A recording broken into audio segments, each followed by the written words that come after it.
pikiran, perbuatan, tindak tanduk, laku, sebetulnya sudah Islami banget.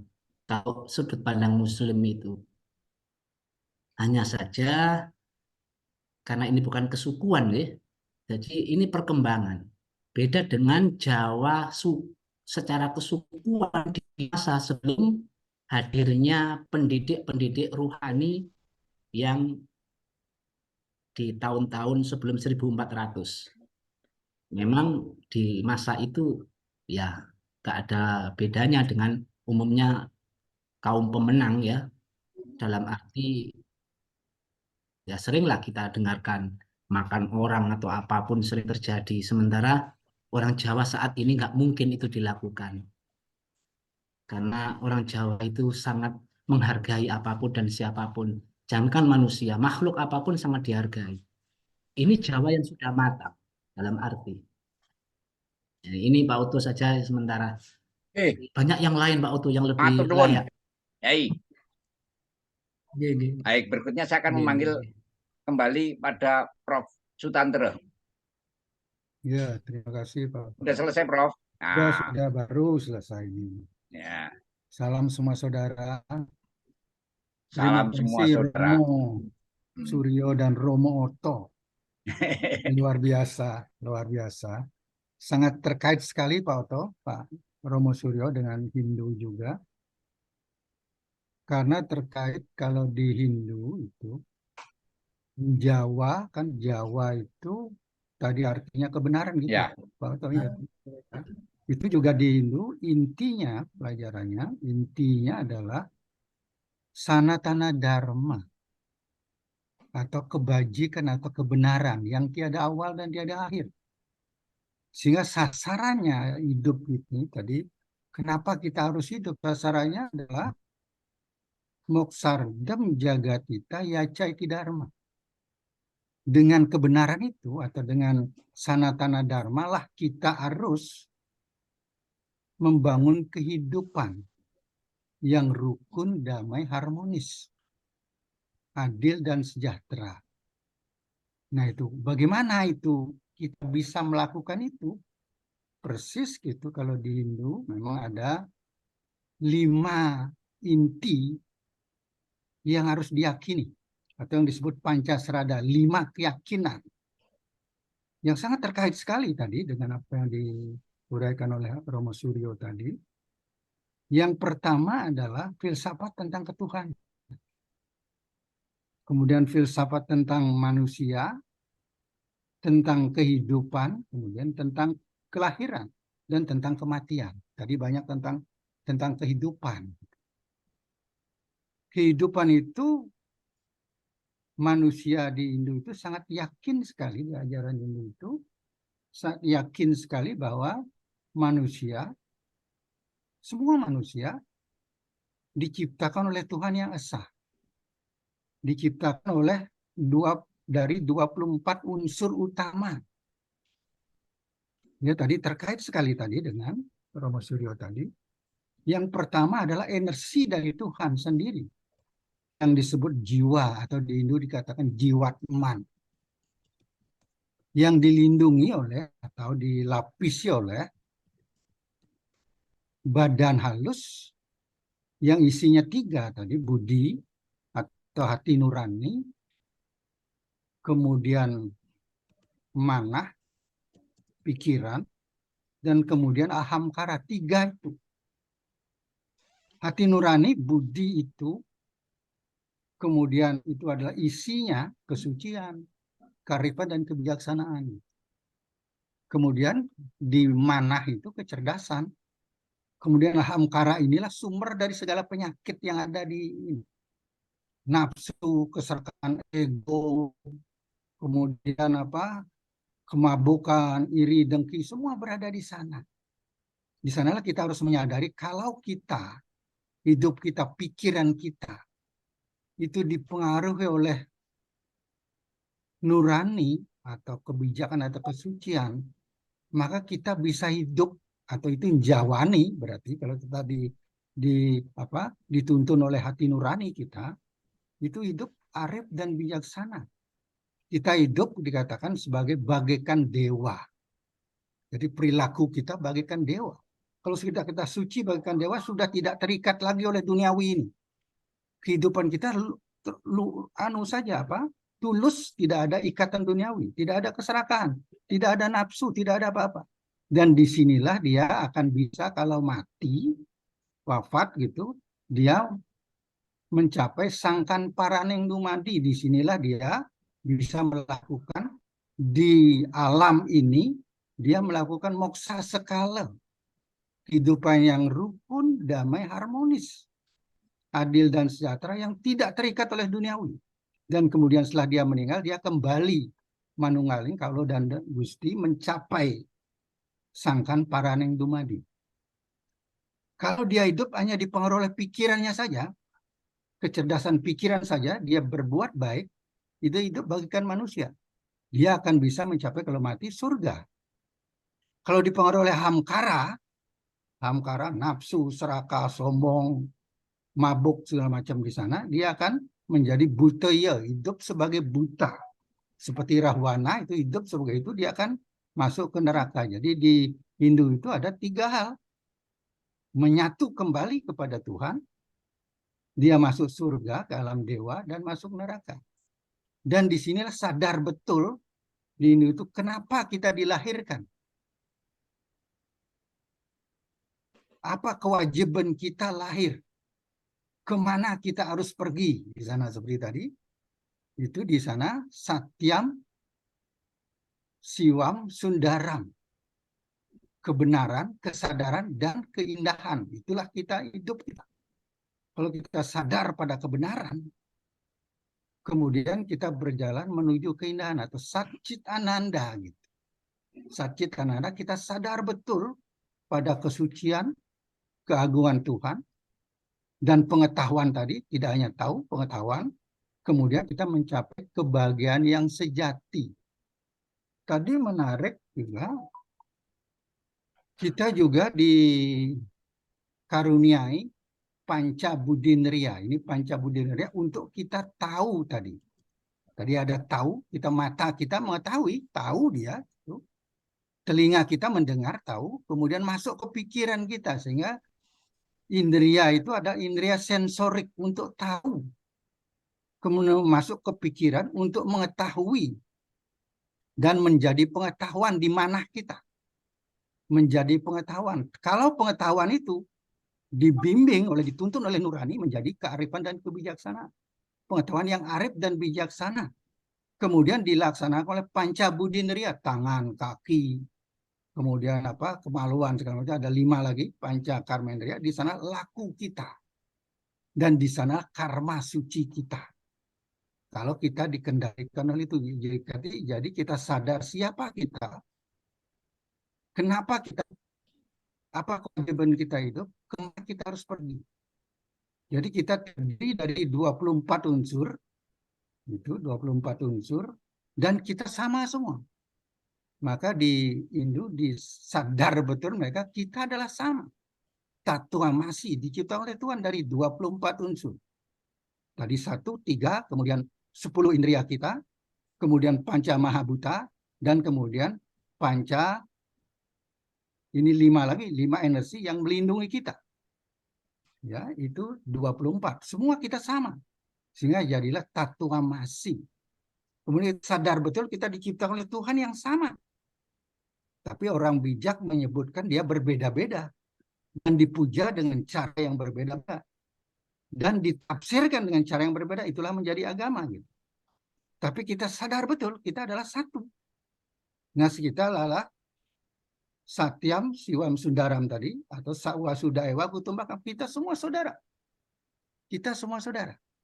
Inilah sebabnya kita sadar betul, kita harus saling menghormati satu sama lain. Nah, disinilah Bhinneka Tunggal Ika Tanahana Dharma Mangarwa. Karena kita sadar betul, kita diciptakan oleh Tuhan yang sama. Dengan bahan yang sama, yang berbeda karma kita. Apa kita menjadi dewa ya, apa manusia ya, atau buta ya tadi. Sehingga kita sadar betul kenapa kita lahir di dunia ini. Siapa kita sebenarnya. Apa kewajiban kita. Kemana kita pergi tadi. Kemana kita pergi adalah ke sangkan paraneng dumadi. Ke manunggaling kalau dan Gusti. Bisa kita di sini manunggaling kalau dan Gusti di alam ini, artinya kita rukun, damai, harmonis, adil dan sejahtera. Kalau kita setelah meninggal kita menuju sangkan paraning nomadi, kita menuju menyatu kembali kepada Tuhan. Karena Tuhan menciptakan kita gitu. Kalau ke surga kita berada di sisi Tuhan. Kalau kita ke Butoyo kita di alam neraka gitu. Nah, itu sangat sesuai sekali. Maka itulah karma pala kita. Itulah karma pala. Sehingga kehidupan tadi Ramayana gitu. Kalau Ramayana kita berperang dengan antara manusia dan raksasa. Kemudian Mahabharata itu berperang antara saudara. Dan pada zaman sekarang, kalau itu zaman Kali Yuga, kita berperang dengan diri kita. Musuh kita berada dalam diri kita. Musuh kita berada dalam diri kita. Siapa yang bisa mengendalikan dirinya, dia akan menang. Kemudian dia akan bisa mengendalikan keluarganya kalau dia bisa mengendalikan dirinya. Kalau dia bisa mengendalikan keluarganya, dia bisa mengendalikan masyarakat. Kalau dia bisa mengendalikan masyarakat, bisa mengendalikan negara. Dan mulai dari pengendalian diri, pemahaman kepada diri kita. Jadi kita harus bisa mengendalikan diri. Tadi Romo Suryo menjelaskan luar biasa bagaimana kita harus bisa mengendalikan diri. Kalau di Hindu dikatakan yadnya, dana, dan tapa. Tulus, dermawan, arif, dan bijaksana. Mungkin itu Pak Oto. Terima kasih. Salam semua saudara. Terima kasih. Salam semua saudara. Baik, jadi memang ada satu pertanyaan sebenarnya, Pak Tantro. Ya. Mengapa sekarang kalau kita sudah mengacu kepada satu faktor kebenaran, bahwa manusia harus sadar. Pertanyaannya adalah mengapa Tuhan itu juga menciptakan zaman kali?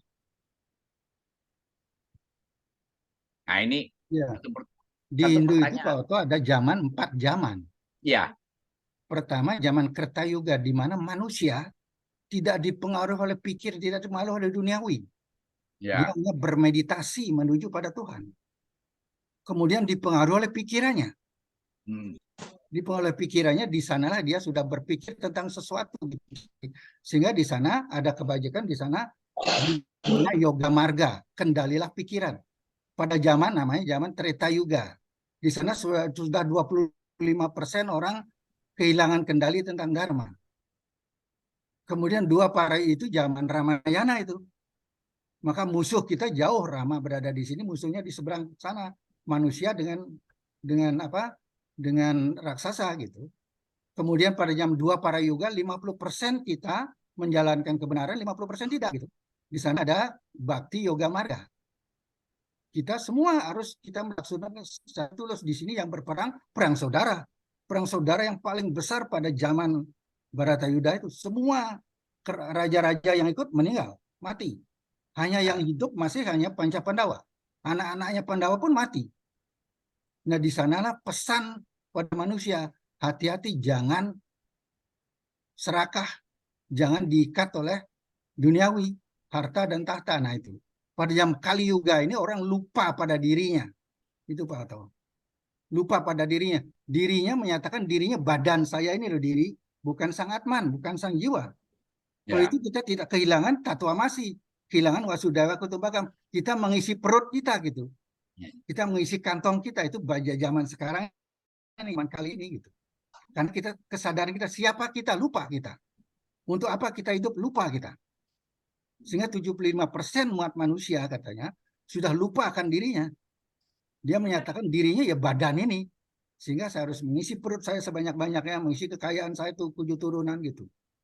Makanya dikatakan bahwa manusia yang jahat lebih jahat dari binatang, Pak Oto. Kalau ular yang berbisa memakan mangsanya cuma sekali. ya. Tapi kalau orang yang jahat makan mangsanya setiap langkahnya.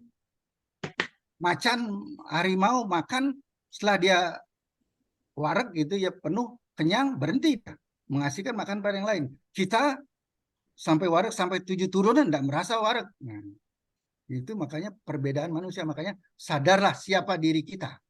Kenapa kita lahir. Kenapa kita dilahirkan. Kemana kita pergi. Gitu.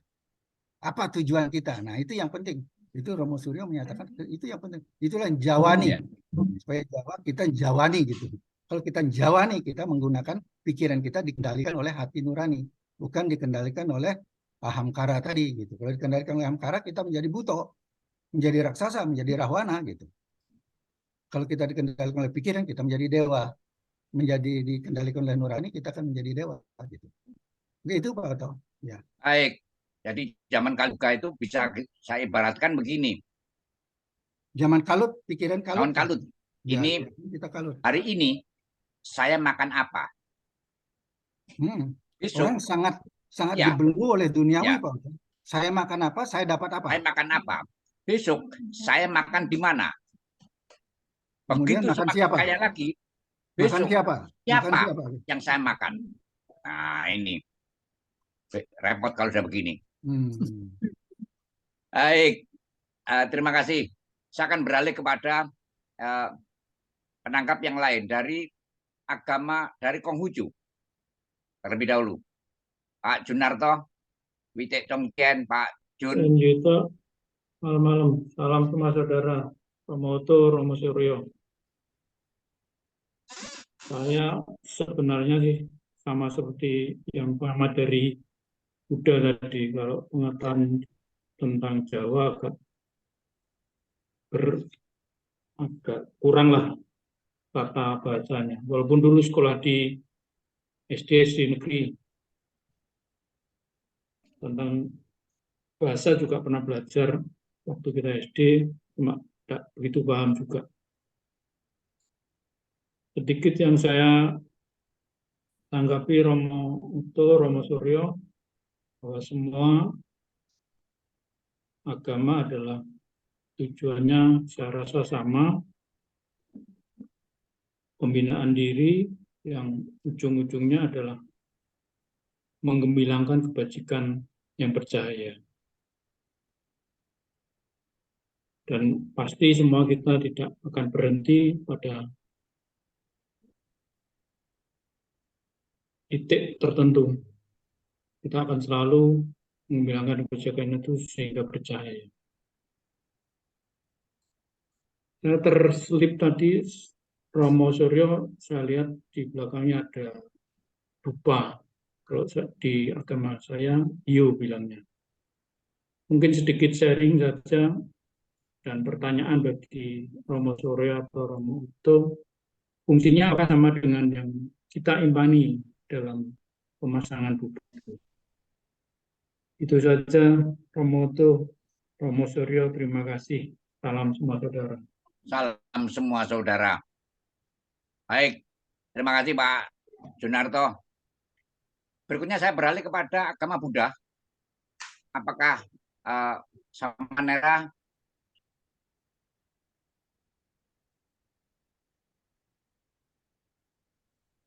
Ya, baik. Terima kasih. Ya, baik. Selamat malam semuanya. Salam saudara.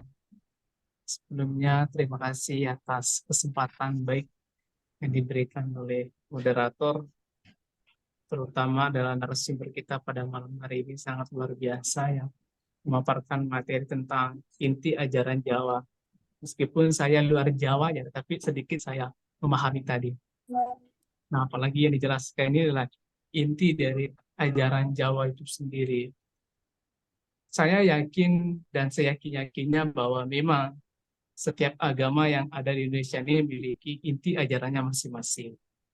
Terutama adalah ajaran Jawa itu sendiri dan terkhusus juga adalah dalam agama Buddha juga memiliki inti ajaran sendiri. Dan ujung dari inti dari setiap ajaran itu saya meyakini bahwa itu adalah tentang kebaikan itu sendiri dan yang memang itu juga tidak terlepas dari kehidupan kita. Kalau kita berbicara tentang ajaran agama, sebenarnya kita juga adalah berbicara tentang diri kita sendiri.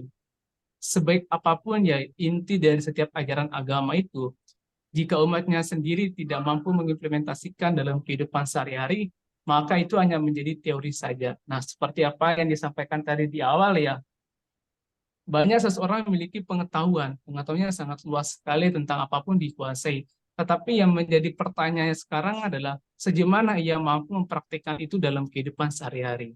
Dan sekalipun diimplementasikan dalam kehidupan sehari-hari ajaran agama itu, yang menjadi pertanyaan lagi adalah sesuai tidak apa yang ada di teks dan antara konteksnya. Karena kadang-kala ya kalau saya melihat sendiri di lapangan bahwa antara teks dan konteks itu tidak sesuai. Kadang-kala ya ditambah-tambahkan, kadang-kala dikurangi-kurangi. Nah, oleh karena itu ya bagi seseorang yang benar-benar meyakini ajaran agamanya, dan saya yakin bahwa apa yang dia lakukan itu ya harus sesuai dengan yang ada di teks seperti itu. Sehingga apa yang menjadi inti dari ajaran setiap agama itu ya mampu terimplementasi dalam kehidupannya sehari-hari. Nah, dan hal yang menarik yang saya lihat dari apa yang disampaikan pada malam hari ini adalah salah ada tripama. Tadi ada 3 contoh utama. Nah, yang saya lihat di sini yang ketiga antara cinta dan keutamaan hidup. Nah, ini akan perbedaannya ya. Kalau kita melihat bahwa seperti yang saya jelaskan di awal tadi ya, inti dari setiap agama itu tentang kebaikan. Dan kalau kita bicara tentang kebaikan kan memang tidak terlepas dari cinta itu sendiri. Bagaimana kita memiliki cinta dan kasih terhadap sesama kita sebagai manusia, terhadap sesama kita memiliki agama. Artinya bahwa tidak ada perbedaan. Ya, kita memang meyakini bahwa agama itu memang berbeda-beda, tetapi intinya adalah tentang kebaikan itu sendiri yang tidak terlepas dari cinta. Nah, bagaimana kita mampu dalam kehidupan kita sehari-hari, cinta itu memang terimplementasi dalam kehidupan kita sehari-hari sehingga itu menggambarkan dari setiap ajaran agama itu sendiri. Nah, kemudian keutamaan hidup. Nah, memang bahwa setiap agama memiliki keutamaan hidup yang berbeda-beda, terkhusus juga dalam agama Buddha. Keutamaan hidup dalam agama Buddha itu adalah mencapai pembebasan akhir dari derita. Akhir dari derita dalam agama Buddha itu disebut sebagai nibbana atau kebahagiaan yang tertinggi.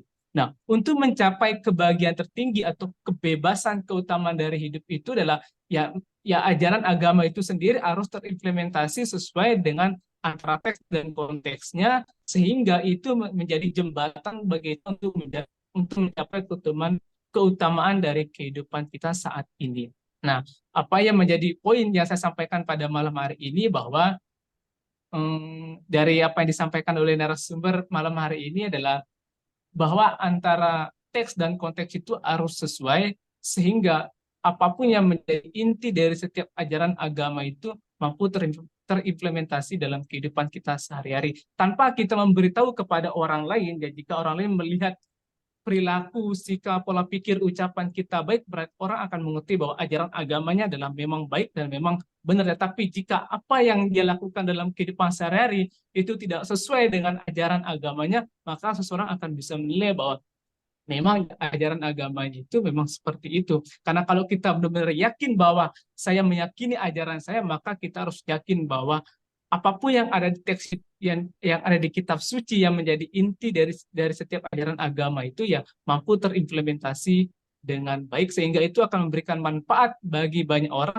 terutama adalah manfaat bagi diri kita sendiri, terutama bagaimana kita mampu mencapai keutamaan dari kehidupan kita, yaitu ya terbebasnya dari derita itu sendiri, khususnya itu dalam agama Buddha, karena memang dalam agama Buddha meyakini bahwa kehidupan ini adalah penderitaan. Nah, bagaimana kita mampu mengakhiri penderitaan dalam kehidupan kita saat ini, yaitu dalam mencapai keutamaan dari kehidupan kita. Nah, mungkin itu yang dapat saya sampaikan pada malam hari ini. Terima kasih banyak untuk narasumber khususnya ya pada malam hari ini sangat luar biasa. Bahkan beberapa slide tadi ya sempat saya screenshot juga, saya simpan untuk pembelajaran selanjutnya. Terima kasih banyak semuanya, moderator juga. Selamat malam dan salam kita saudara. Terima kasih. Terima kasih Bapak Samanera Karunafaso. Baik, terima kasih Bapak Ibu sekalian. Ini ada satu pertanyaan ini dari peserta Romo Suryo. Saya bacakan dari Bapak Arunika. Izin pertama Romo, mungkin bisa dijelaskan nanti. Tadi sempat dengar istilah sasmito. Terkadang saya sedikit bingung dalam membaca. Semisal kitab Joyoboyo, ada dikatakan pasar-pasar akan sepi. Lalu ada yang mengartikan ibarat perkembangan ini yang banyak online shop. Jadi beberapa orang tidak perlu lagi keluar rumah untuk berbelanja. Nah, lalu bagaimana buat kita yang masih awam untuk membaca serta memahami makna-makna yang lebih dalam atau sasmito yang ada dalam kitab-kitab Jawa, supaya kita yang masih awam tentang Jawa agar tidak salah mengartikan atau menafsirkan. Matur nuwun. Saya persilakan Romo. Terima kasih untuk Bapak penanya. Sebetulnya kembali lagi bahwa mohon maaf sebelumnya, dalam kasus sastra Jawa ini kita harus belajar memahami sastra Jawa itu sendiri. Jadi kan sudah sering saya sampaikan bahwa jangan membaca kitab itu sekedar dibaca terus cari terjemahnya di Google. Sekarang ini kan banyak di antara kita ini sudah pinter duluan sebelum belajar. Ini jadi masalah lah. Mohon maaf, Jawa yang beredar itu seperti contoh kitab Joyoboyo. Apa betul itu diciptakan Joyoboyo? Ini yang pertanyaan saya pertama. Bahwa kitab Joyoboyo itu diciptakan di era sudah abad ke-19. Sedangkan Joyoboyo itu hidupnya di abad ke-11. Lah ini kan ya agak lucu. Lah ini banyak serat-serat seperti itu. Tanpa saya menjelekkan, sebetulnya ya bagus, isinya bagus, itu sebuah petuah, sebuah peringatan seperti yang disampaikan oleh Profesor Sutanto tadi, bahwa ada yang namanya zaman Kaliyoga. Dalam selengkap Jongko Joyoboyo itu pun juga diterangkan apa itu yang dimaksud Kaliyoga. Tapi saya ingin memberikan sedikit pemahaman dulu. Tadi saya sampaikan bahwa ketika kita jadi manusia belum bisa memahami tentang arti daripada kebenaran sendiri, terus arti kehidupan itu sendiri, mulai dari menjalankan kewajiban, mengayahi karya urip atau menjalankan karya-karya kehidupan, jangan sekali-sekali bilang sasmito. Itu sudah tidak masuk akal. Kalau kita belum tahu nilai itu kok dapat sasmito, itu tidak mungkin. Itu poin pertamanya. Nah, bagaimana dalam hal kita menyikapi Jongko Joyoboyo? Saya lihat bahwa orang Jawa ini memiliki satu ilmu, yaitu ilmu titen. Ilmu titen itu mungkin seperti penelitian empirik yang dia mengambil sekian data, dicocokkan dengan semesta, perbintangan, dengan yang lain-lain, sehingga dapat membaca segala sesuatu yang akan terjadi. Apakah itu sesuatu hal yang sangat bisa dipelajari? Bisa. Mohon maaf bahwa tubuh kita aja sendiri itu punya sasmito, Pak. Seperti contoh, mohon maaf, saya kok kebelet pipis. Itu kan air kencingnya belum keluar, tapi kita sudah ada tanda-tanda, yaitu sasmito. Itu sasmito terkecil itu seperti itu. Nah, bagaimana tinggal ketika kita sudah mengenali jati diri pribadi kita secara utuh, maka kita mulai bisa mengenal semesta. Maka tadi kan saya sampaikan bahwa proses aku iki sopo, mengamati diri kita sendiri, mengamati siapa kita mulai dari panca indera, panca indrio, itu betul-betul dikelola, bisa kita pahami, maka kita bisa memahami segala ilmu yang ada di luar, termasuk sasmito. Sasmito itu kan pertanda yang harus kita pelajari, harus kita betul-betul bisa nggak kita punya sensitivitas terhadap perubahan-perubahan alam. Orang dulu itu cukup melihat ke langit gitu aja, tahu wah ini nanti bakalnya menjadi musim yang sangat panas, tidak ada hujan. Dia lihat ke sana, oh ini arahnya begini, ini biasanya tahun ini hujannya akan panjang. Itu termasuk sasmito karena apa? Dia sudah paripurna kepada dirinya. Dia sudah menjadi manusia sejati sehingga dapat memahami segala sesuatu yang akan terjadi. Berkembali lagi pada Serat Joyoboyo. Serat Joyoboyo itu adalah sebuah penelitian tentang ilmu titen yang setiap 100 tahun akan berulang sehingga bisa dipahami itu.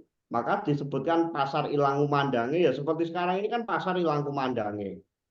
Banyak online shop, banyak sekarang kita itu nggak kenal penjualnya aja sudah bisa beli. Lah ini termasuk ciri-ciri zaman Kaliyoga di dalam Serat Jongko Joyoboyo. Nah, saya ingin masukkan satu hal lagi bahwa mohon maaf, puncak dari ajaran Jawa itu sebetulnya adalah Mahardikingrat. Artinya apa? Mahardikingrat itu dari kata mardika ingrat, merdeka dari ingrat, dari segala yang ada di dunia. Itu artinya sudah merdeka, dia sudah selesai dengan dirinya dan selesai dengan Tuhannya. Kurang lebih itu. Terus cinta yang dimaksud dalam Tripomo tadi, Pak Oto, dalam Tripomo tadi cinta itu yang digambarkan dalam Tripomo bukan cinta secara murni tapi cinta terhadap ego. Sehingga tadi diketik dalam set harus bisa membedakan antara cinta dan keutamaan itu konteks dalam serat Tripomo bukan dalam ajaran Jawa secara utuh. Begitu Pak Oto. Terima kasih. Saya kembalikan ke Pak Oto, Romo Oto. Baik, terima kasih Romo Suryo. Ini menarik sekali. Kita semakin terbuka. Bapak Ibu sekalian, masih ada waktu. Ini saya akan memanggil salah seorang kiai juga. Ya ini. Tetapi beliau juga sering menggeluti dunia Jawa, khususnya pada Mojopat ini. Saya panggil Kiai Musamil.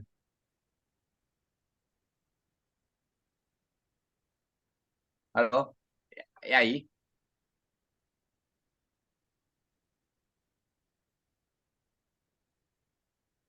Yai Musamil bisa mendengar suara saya?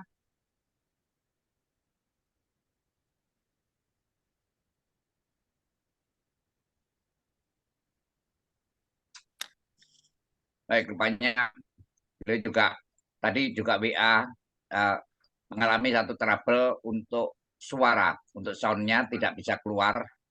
Ini, nah ini audio saya, maaf audio saya bermasalah ini. Ya, baik, terima kasih.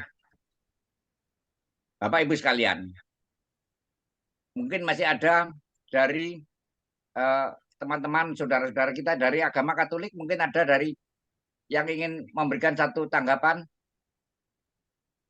dari agama Katolik, dari agama Kristen. Pak Oto tadi ada pertanyaan dari Pak Junarto, nggih, tentang fungsi dupa apakah sama antara. Oh iya, Iya, kalau fungsi saya dupa. boleh beri masukan lagi begini Bapak, jadi memang di agama Timur, jadi saya bilang ajaran-ajaran Timur itu memang mengenal kebudayaan dupa, hiyo, yungswa dan seterusnya bahwa itu sudah ada sejak ribuan tahun yang lalu kalau kita lihat di relief-relief beberapa candi dan beberapa ropak rontal-rontal bahwa dupa itu kalau orang Jawa memahaminya adalah dari kata dupo. Dupo itu dudu opo-opo, artinya bukan apa-apa. Nah, orang Jawa memiliki ketajaman batin untuk mengolah aroma-aroma yang ada di sekitarnya, untuk mempengaruhi frekuensi yang ada di pikirannya, di frekuensi yang ada di hatinya untuk mencapai keselarasan. Setelah aroma itu memberi keselarasan, sehingga dia mengibaratkan asap yang membumbung tinggi itu seperti untaian doa yang melambung ke Tuhan. Ibaratnya seperti itu. Itu kalau dalam perspektifnya orang Jawa. Nah, maka dupa sebagai orang Jawa itu hanya sebatas sarana. Jadi ada juga boleh, tidak ada juga tidak apa-apa. Jadi tidak perlu harus ada dupa. Tapi kan kalau memang ada lebih bagus, namanya sarana itu seperti itu. Seperti orang mau jalan ke sebuah toko, kalau ada sepeda motor ya pakai sepeda motor, kalau tidak ada jalan ya bisa. Intinya seperti itu. Mungkin kurang lebih seperti itu Pak Oto. Baik, terima kasih. Romo Ya, sudah kalau semakin itu. lengkap ini. Ini ada satu hal sebenarnya ini permohonan saya nih pada Romo Suryo ini. Mungkin dalam waktu dekat ini kita akan melakukan satu kegiatan IMP, Indonesia Merayakan Perbedaan. Ini secara offline. Mungkin tempatnya di Surabaya. Mungkin apabila nanti Romo sudah berkenan ini bisa hadir sebagai narasumber dengan pokok pembahasan adalah kebahagiaan sejati. Iya. Jadi kebahagiaan sejati itu angel iki wis. Masalahnya sekarang tuh kebahagiaan sejati itu banyak orang yang menganalogikan dengan berjuang. Beras, baju, dan uang. Nah ini. Jadi kita semua berjuang. Ini yang bahkan sekarang ini juga apakah yang terpenting juga bangsaku ini bangsaku saiku saku jadi masaku, tapi diterjemahkan dengan bangsaku. Nah, ini yang menarik. Mungkin kalau berkenan ini. Baik, dan tempatnya mungkin kita akan menempati, Bapak Ibu sekalian, mungkin kita akan mengambil tempat nanti di Sanggar Candi Busono, Jemur Sari Selatan nanti, tempatnya nanti. Ini yang sudah kita setting untuk kegiatan Indonesia Merayakan Perbedaan. Ini bagaimana kebahagiaan sejati menurut Jawa? Bagaimana menurut kebahagiaan sejati menurut agama Islam? Nah, dan dari berbagai agama-agama yang lain. Kebahagiaan sejati. Karena semua agama, dan Hindu kalau sudah meninggal, maka sudah lepas merdeka. Nah, ini yang perlu untuk istilah saya dalam satu kesempatan ini adalah sangkan paraning dumadi dan manunggaling kawula lan Gusti. Kemudian satu hal lagi yang dapat saya simpulkan adalah bagaimana seperti tadi diuraikan oleh Romo Suryo, memayu hayuning bawono. Tetapi sebelum kita dapat melakukan memayu hayuning bawono, maka terlebih dahulu kita harus bisa memayu hayuning pribadi pada diri kita sendiri. Setelah itu baru memayu hayuning sasomo, baru seterusnya adalah memayu hayuning bawono. Ini terus ada satu tingkatan-tingkatan. Bahkan 4 tingkatan tersebut seperti tadi dikatakan oleh Romo Suryo. Ada roh, weruh, kaweruh, dan ngawerui. Ini kalau kita dengan istilah sarekat, hakikat, dan makrifatnya. Jadi kalau sedang makrifat pasti harus sudah ngawerui. Nah ini, jadi analoginya bisa ke sana. Baik, Bapak Ibu sekalian, apabila tidak ada pertanyaan, kita sekarang sudah masuk pada jam 9, 10 menit. Masih ada waktu 7 menit. Saya mohon untuk bisa Romo Suryo memberikan satu closing statement. Saya silakan, Romo Suryo. Terima kasih kepada Romo Oto. Sekaligus tadi juga memberikan satu gambaran kecil, nanti akan saya beri closing statement, bahwa zaman Kali Yoga kenapa harus terjadi, memang yang namanya hidup ini harus ada yang namanya cokro manggilingan. Kalau selalu baik juga tidak mungkin, maka kadang butuh keburukan untuk kita belajar tentang arti kebaikan. Maka sempurnalah karya Tuhan. Tanpa itu kelihatannya memang Tuhan belum bisa kita katakan sebagai kesempurnaan. Tuhan akan menghadirkan apapun, akan memberikan apapun sebagai pembelajaran kepada manusia, maka yang dinamakan Kali Yuga memang harus terjadi. Ini adalah satu jangka atau satu kepastian yang harus terjadi, di mana zaman akan mengalami kebaikan, mengalami kerusakan, kebaikan. Itu terus berputar, tidak bisa. Dulu Jawa pernah sudah mengalami kejayaan di abad ke-6 dengan hadirnya Ratu Simo. Di saat bangsa lain belum bisa apa-apa, kita sudah punya candi yang luar biasa, sudah punya hukum dharma sastra yang luar biasa. Sampai anaknya sendiri mencuri aja dipotong kakinya lah. Apa bukan mencuri, mohon maaf, anaknya tidak menghargai yang namanya barang yang ditinggalkan di tengah pasar itu aja langsung dipotong kakinya. Di saat bangsa lain belum punya hukum, kita sudah punya hukum. Dan itu nanti berkembang menjadi Kutara Manawa Dhamma Sastra, kitab undang-undang zaman Mojopahit. Nah, ini berarti bangsa kita sudah sangat, orang Jawa sudah sangat-sangat maju di abad ke-6. Mungkin ada satu pupuh suluk dalam Jawa yang menjadikan tali untuk kita semua. Kalau saya diizinkan menyumbangkan suara yang sumbang. Sarananing wong yong luhung, cegah dahar kurang kuling. Ngelinga solah jatmi koyen ngandika kudu manis murih seng semeng sasama samane manungsa sami. Sarananing wong yong luhung, sebuah sarana untuk menjadi manusia luhur yang ngandika cegah dahar kurang guling, mengurangi makan, mengurangi tidur. Elinga solah jatmika, ingatlah dengan segala perbuatanmu Yang ngandika kudu manis, kalau berbicara harus manis, harus indah, harus bisa mendamaikan semuanya. Sama ning manungso sami, bahwa seluruh manusia di dunia ini intinya adalah sama. Maka yang membuat berbeda hanyalah ego dan pikiran kita, maka kita harus bisa mengamati diri kita akan menjadi apa dan bagaimana tergantung pada kita masing-masing. Paling baik cuma satu, yaitu adalah selalu bergandeng tangan di atas perbedaan untuk menjadikan kita manusia yang sejati. Butir gabah atau butir padi yang masih terbungkus oleh kulitnya tanpa bergesekan, tanpa terayak, tidak akan menjadi beras yang putih. Demikian mungkin yang saya sampaikan. Kalau ada kekurangannya saya mohon maaf. Salam persaudara. Rahayu, rahayu, Rahayu. Nun sewu, ini ada satu tambahan pertanyaan ini Romo. Mungkin apakah berkenan ini? Masih ada waktu? Dalam sejarah Jawa, ini dari Pak Mujoko ini, dalam sejarah Jawa, bahwa setiap budaya yang masuk ke tanah Jawa itu tidak pernah bisa merubah budaya Jawa. Betul. Tetapi semua budaya yang masuk tersebut justru akan dijawakan.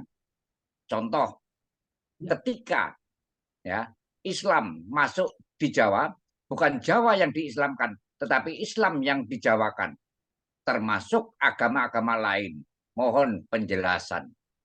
Ya, terima kasih sekali atas pertanyaan atau pernyataan tersebut, sangat benar. Sehingga kita lihat Jawa itu tidak akan pernah bisa dirubah secara dasar-dasarnya, sangat susah. Karena apa? Karena Jawa sudah paripurna dengan segala halnya, mulai dari manusianya, kehidupannya, sampai ketuhanannya.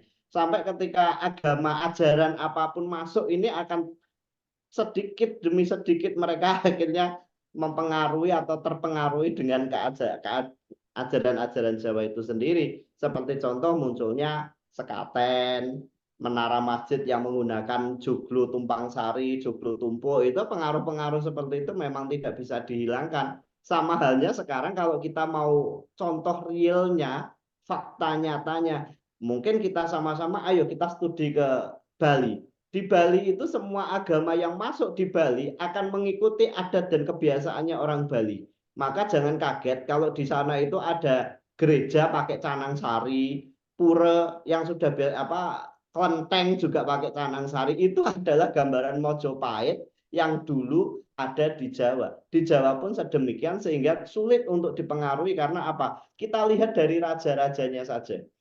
Raja-raja Jawa itu mau tidak mau dia sangat sulit menjadi raja Jawa. Karena apa? Dia harus bisa memimpin orang pinter. Orang pinter itu orang paling susah dipimpin, Romo tuh. Susah sekali, sehingga muncullah sistem Cokrawati. Cokrawati itu sistem di mana seorang raja Jawa harus diabhisekah menjadi seorang dewa, baru dia diakui secara legitimasi sebagai seorang pemimpin. Nah, pergeseran dari zaman Hindu-Buddha bergeser sampai ke zaman Mataram Islam, mulai dari Marin Demak sampai Pajang Mataram, ini membutuhkan Cokrawati versi baru, sehingga muncullah nanti sosok Nyi Roro Kidul atau Kanjeng Ratu Kidul sebagai legitimasi raja-raja Jawa. Nah, ini yang mengatakan bahwa Jawa itu sangat susah untuk dipengaruhi. Itu yang terjadi, Romo. Matur nuwun Romo Suryo atas penjelasannya.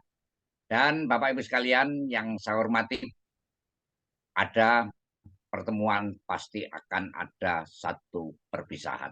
Nah, tetapi perpisahan menurut Rum itu hanya dilihat dari mata fisik. Tapi dari mata batin tidak pernah akan ada suatu hal perpisahan. Demikian pula dengan kematian. Kematian itu hanya pada mata fisik semata. Tetapi dari mata batin bahwa kematian itu hanyalah satu perpindahan migrasi sebenarnya dari satu alam ke alam yang lain. Terima kasih. Mohon maaf apabila di dalam saya memandu jalannya pertemuan ini di Jagongan Indonesia Merayakan Perbedaan terdapat tutur kata, sikap dan tingkah laku saya yang kurang berkenan. Mohon maaf yang sebesar-besarnya, dan saya sampaikan salam Pancasila. kita Salam semua Pancasila, salam saudara. semua Saya saudara. kembalikan kepada Pak Wulan. Salam semua saudara. Salam semua saudara. Baik, terima kasih disampaikan kepada Bapak Dr. Otto Bambang Wahyudi, dan juga terima kasih kepada narasumber kita dengan Romo Suryo Prawirayuda. Terima kasih saya sampaikan kepada seluruh tokoh penanggap IMP, baik itu dari agama Islam, Hindu, Buddha, dan juga yang lain. Saya sampaikan terima kasih sudah menyempatkan waktunya.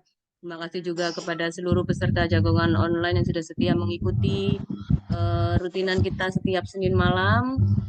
Kita sudah diberikan pencerahan oleh narasumber kita pada malam hari ini, yaitu tentang spiritualisme Jawa yang sangat bermanfaat bagi kita semua. Semoga kita dipisahkan untuk memayu hayuning bawono, dimulai dari diri kita pribadi masing-masing, dan semoga kita juga dimampukan untuk menjadi manusia paripurna menuju kebahagiaan hakiki. Baik, terima kasih Bapak Ibu.